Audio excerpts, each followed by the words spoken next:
Hello friends, welcome to செல்வியின் சமையல். இன்றைக்கி நம்ம கோதுமையை வச்சு ஒரு ஸ்வீட் செய்ய போகிறோம். இப்போ அதுக்கு தேவையான பொருள் பார்த்திங்கன்னா கொஞ்சம் நாட்டு சக்கரை வந்து பார்த்திங்கனாக்கா இந்த அளவுக்கு ஒரு 2 கட்டி போடுறேன். இதில் வந்து தண்ணி ஊற்றிக்கிங்க, நிறையா ஒரு 2 டம்ளர் அளவுக்கு தண்ணி ஊற்றிக்கிங்க. இது கொஞ்சம் நல்லா கொதி வரட்டும். கம்பி பதம் வேண்டாம், கொதி வந்தாக்கா போதும். அடுத்தது ஒரு கடாய் வச்சுக்கிட்டு கொஞ்சம் நெய் வந்து ஒரு கப்பு ஊற்றிக்கிங்க. நெய் ஒரு கப்பு ஊற்றினா தான் இந்த ஸ்வீட்டு கொஞ்சம் நல்லாயிருக்கும். இப்போ கப்புனா இப்போ இந்த கப்பை நான் சொல்கிறேன். இப்போ அதே இதில் வந்து பார்த்தீங்கன்னாக்கா ஒரு கப்பு கோதுமை மாவு எடுத்திருக்கேன். இப்போ இதை வந்து நம்ம இதில் போட்டுடலாம்.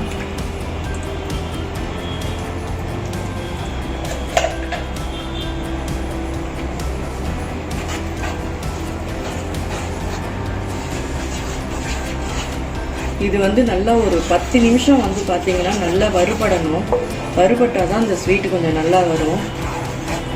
நல்லா செவந்து வர வரைக்கும் கொஞ்சம் வறுபடணும்.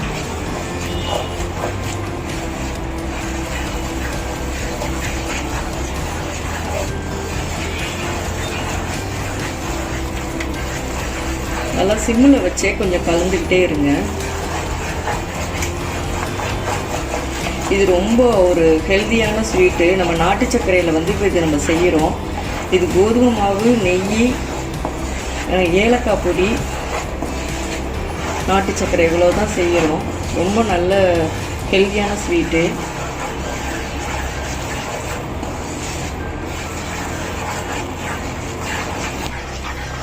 இப்போ பாருங்கள், இப்போ நமக்கு கோதுமை மாவு வந்து நல்லா வறுபட்டுட்டு இப்போது நம்ம போட்ட அந்த நாட்டு சக்கரை வந்து இப்போ நல்லா கொதி வந்துருச்சு. இப்போ வந்து நம்ம இந்த சக்கரை தண்ணியை வந்து கொஞ்சம் கொஞ்சமாக அந்த மாவில் கலந்து இப்போ நல்லா நம்ம கிண்டிக்கலாம். நெக்ஸ்ட்டு வந்து பார்த்திங்கன்னா ஒரு வடிகட்டியை வச்சுக்கிட்டு கொஞ்சமாக அந்த தண்ணியை ஊற்றிக்கிங்க. அப்படியே நல்லா கலந்து விடுங்க.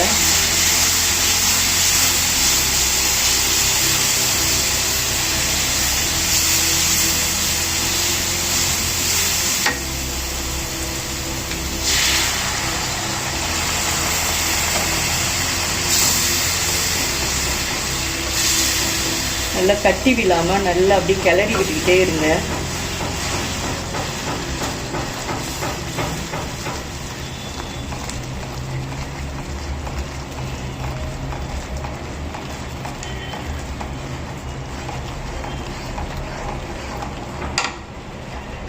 ஏற்கனவே நமக்கு கோதுமை மாவு வந்து நல்லா கொஞ்சம் வறுத்ததுனால நல்லா வெந்திருக்கும்.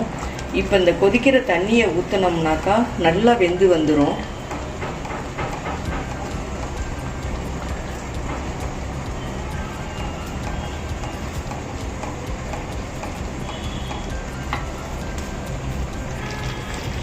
இப்போ நெக்ஸ்ட்டு வந்து பார்த்தீங்கன்னா கொஞ்சம் ஏலக்காய் தூள் போட்டுக்குங்க.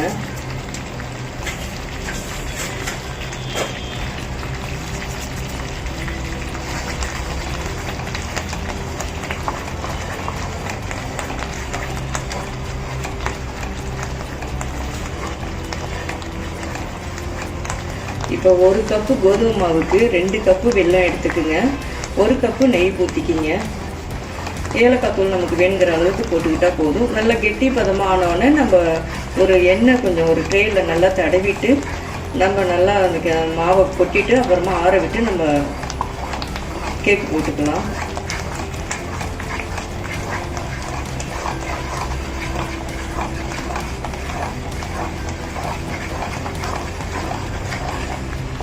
இது இப்படி கிண்டிக்கிட்டே இருக்கக்குள்ளார நம்ம ஊற்றின நெய்யெல்லாம் நல்லா இப்போ கக்கி வரும்.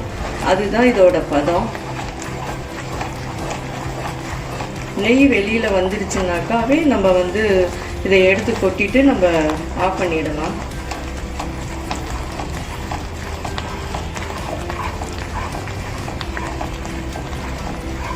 ஒரு 1/4 மணி நேரம் இருந்தால் போதும் இந்த ஸ்வீட்டு செஞ்சிடலாம். ஆனால் ரொம்ப நம்ம உடம்புக்கு ஹெல்தியான ஸ்வீட் இது.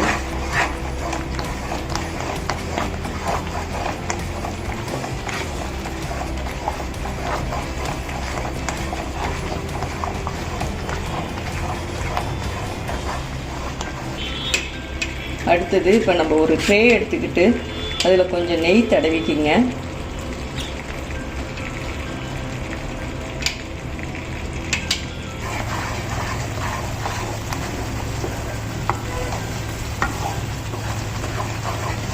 இப்போ பாருங்கள், இப்போ நமக்கு நல்லா ஸ்வீட்டு ரெடி ஆகிட்டு இப்போ பாத்திரத்தில் ஒட்டாமல் நல்லா வருது பாருங்கள். இதுதான் இப்போ நமக்கு பதம்.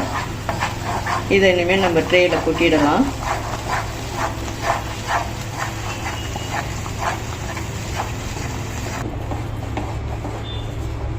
இப்போ நமக்கு ஸ்வீட் ரெடி ஆயிடுச்சு. இப்போ நம்ம இந்த பாத்திரத்தில் கொட்டிடலாம்.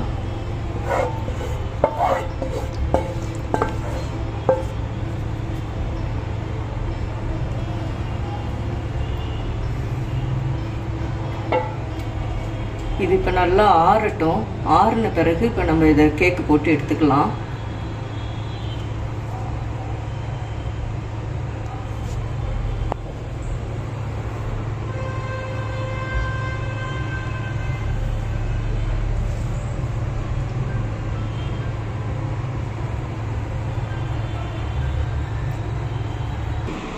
அவ்வளோதான். இப்போ நமக்கு கோதுமை ஸ்வீட் இப்போ நமக்கு ரெடி ஆகிடுச்சு. இது இப்போ நல்லா ஆறின பிறகு இப்போ நம்ம சின்ன சின்ன பீஸாக நம்ம கட் பண்ணி இப்போ நம்ம இங்கே வச்சிட்ருக்கோம். இப்போ உங்களுக்கு இது பிடிச்சிருந்ததுன்னா இதே மாதிரியே நீங்களும் ட்ரை பண்ணி பாருங்கள். என்னோடய வீடியோ பார்க்குறவங்க உங்களுக்கு என் வீடியோ பிடிச்சிருந்ததுன்னா ஒரு லைக் மட்டும் எனக்கு போட்டு விடுங்க. அடுத்த வீடியோவில் நம்ம பார்க்கலாம். நன்றி, வணக்கம்.